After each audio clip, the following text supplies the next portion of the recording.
துல்கர் சல்மானுக்கு நேரடி தமிழ் படமான கண்ணும் கண்ணும் கொள்ளையடைத்தால் தமிழில் ஒரு தனி இடத்தை பெற்றுக் கொடுத்தது. அதன் பிறகு அவர் மறுபடியும் நடித்திருக்கும் நேரடி தமிழ் படம் தான் காந்தா. படத்தின் தொடக்கத்தில் ஒரு கொலை நடக்கிறது. கட் செய்தால் ரவீந்திர விஜய் நடித்துள்ள மாடர்ன் ஸ்டுடியோஸ் உரிமையாளர் மார்ட்டின் கதாபாத்திரம். ஐயா என்று அனைவராலும் மதிக்கப்படும் இயக்குனரிடம் ஏற்கனவே படப்பிடிப்பு நடந்த பின்னர் கைவிடப்பட்ட தன் படத்தை மீண்டும் எடுக்கலாம் என்று கூறுகிறார் மார்ட்டின். அந்த காலகட்டத்தில் நடிப்பு சக்கரவர்த்தி என்று புகழப்படும் உச்ச நட்சத்திரமான டி.கே. மகாதேவனுக்கும் ஐயாவுக்கும் இடையே நடந்த ஈகோ மோதலே அப்படம் டிராப் ஆன காரணம்.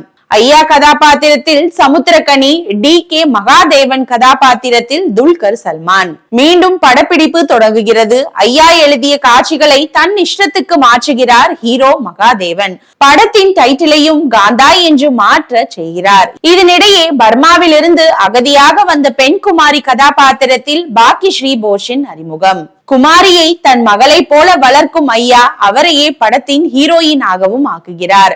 ஐயாவையும் மகாதேவனையும் மீண்டும் ஒன்று சேர்க்க முயற்சிக்கும் குமாரி மகாதேவன் மீது காதலில் விழுகிறார். ஐயாவுக்கும் மகாதேவனுக்கும் இடையிலான மோதலுக்கான காரணம் என்ன? இருவருக்குமான ஈகோ மோதலில் படப்பிடிப்பு முழுமையாக நடந்ததா என்பதே காந்தா. படத்தின் திரைக்கதை பார்வையாளர்களுக்கு வியக்கத்தகு அனுபவங்கள் தரும் அதே வேளையில் சில ஏமாற்றங்களையும் தருகிறது.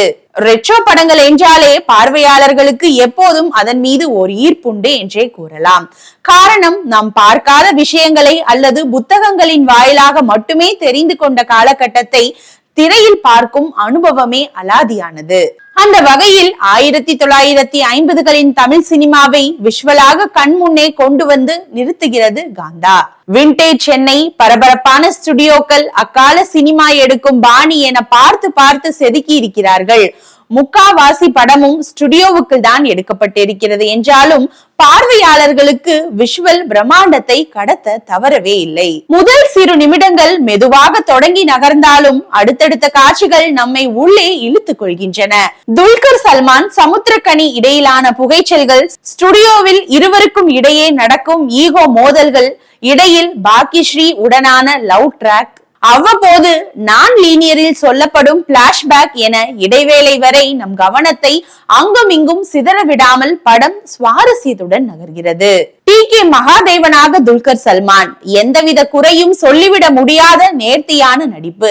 தன் குருவிடமே ஈகோ காட்டும் போது, நாயகியிடம் காதலில் உருகும் போது என படம் முழுக்க மிளிர்கிறது.